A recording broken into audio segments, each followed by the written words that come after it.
Nous allons passer sans plus tarder. Merci Frédéric pour cette brillante présentation qui soulève certainement beaucoup de questions parmi l'Assemblée.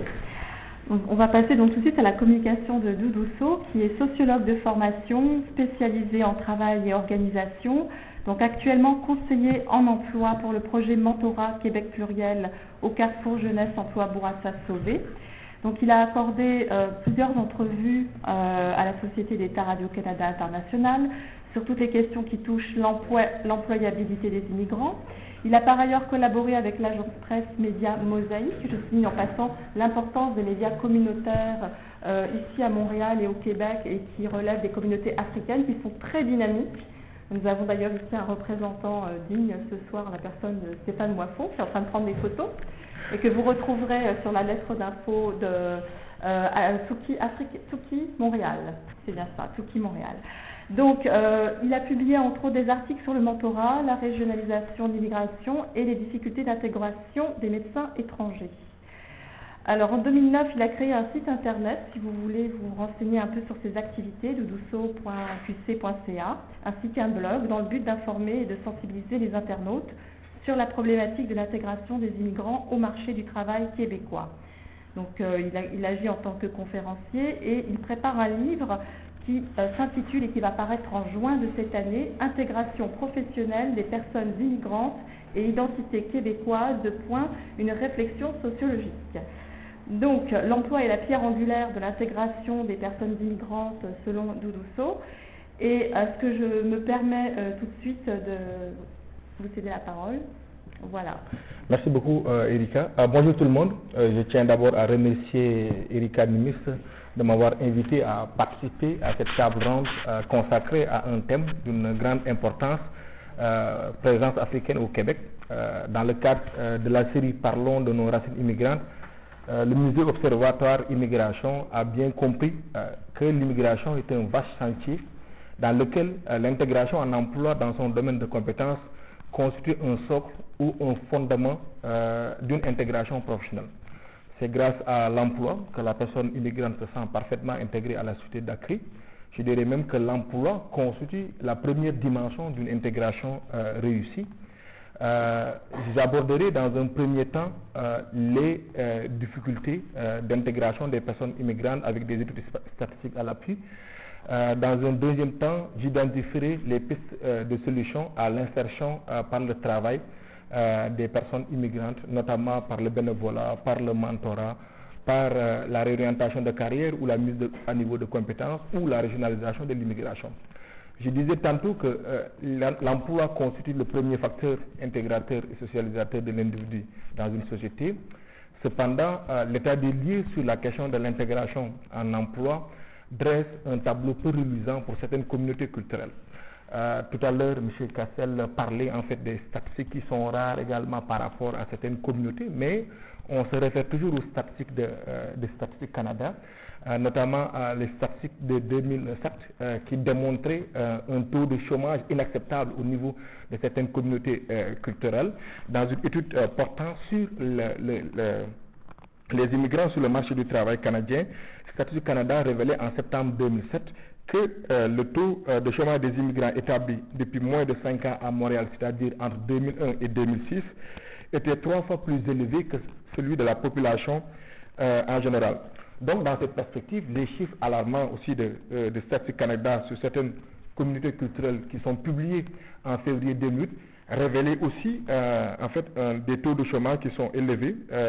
Donc là, on parlait du taux de chômage de la population en général qui est de 7% au Québec, contre 28% pour les Maghrébins, majoritairement francophones. Donc là, on parle également du Maroc, de la Tunisie, de la Libye, de la Mauritanie, de l'Algérie.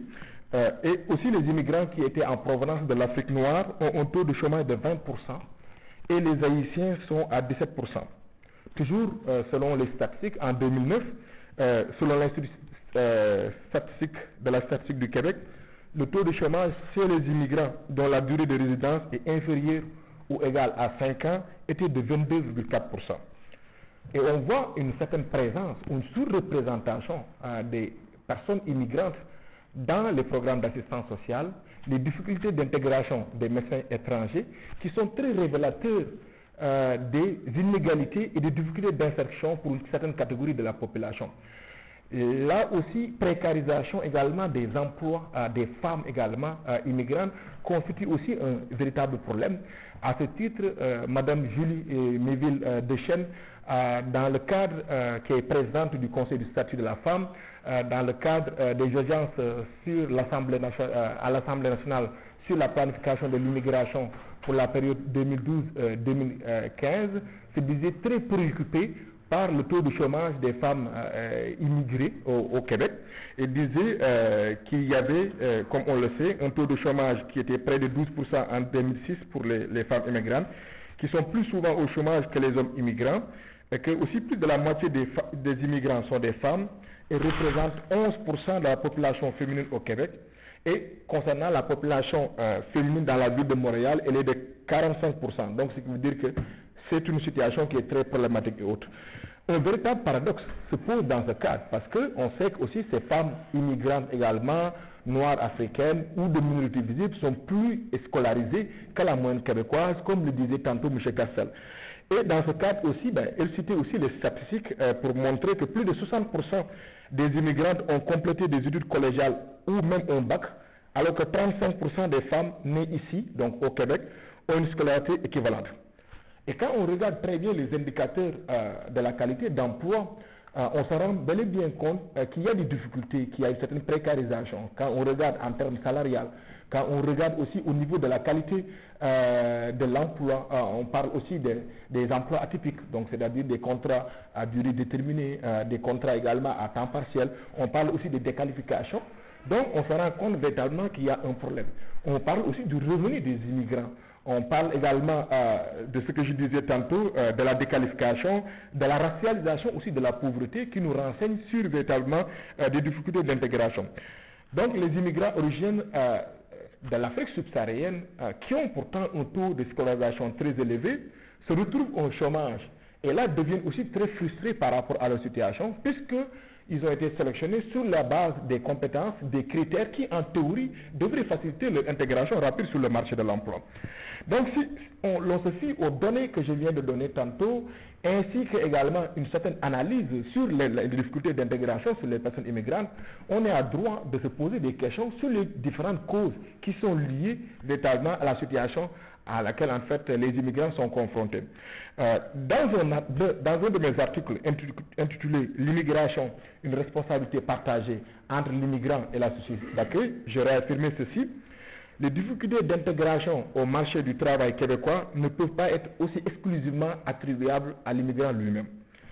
Une hypothèse plausible irait dans le sens que les échecs de l'intégration seraient plutôt dus à la conjugaison de plusieurs facteurs: la non-reconnaissance des diplômes et des acquis par certains employeurs, le cercle vicieux, pas d'expérience canadienne, pas d'emploi et vice-versa, la barrière linguistique, la discrimination raciale à l'embauche à l'égard de certaines communautés culturelles, le faible réseau et le manque de connaissance du marché du travail québécois, les problèmes d'attitude, la méconnaissance des codes culturels, le temps nécessaire à l'adaptation, l'inadéquation actuelle entre offres d'emploi et les profils dus à la grille de sélection, le sous-financement des organismes communautaires, la fermeture des ordres professionnels, la déqualification professionnelle, etc. Je pourrais y rajouter aussi la forte concentration des immigrants à Montréal, ainsi aussi les difficultés de trouver des formations passerelles et tout.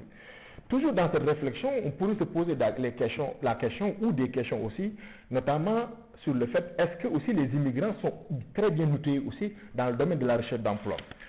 Sur le plan de la réussite de leur intégration, donc durable sur le marché de l'emploi, on sait évidemment aussi avec la pratique du terrain que l'intégration en emploi passe par une bonne maîtrise des techniques de recherche d'emploi, par aussi un très bon réseautage également, parce qu'on parle plus tard de réseau. Une bonne maîtrise de ces pratiques de réseautage, aussi des perfectionnements, permettrait à ces immigrants de pouvoir s'adapter et s'intégrer rapidement également sur le marché de l'emploi. L'ignorance des codes culturels constitue un vrai frein à l'intégration des personnes immigrantes, mais aussi la faiblesse des réseaux locaux également accroît aussi leur isolement.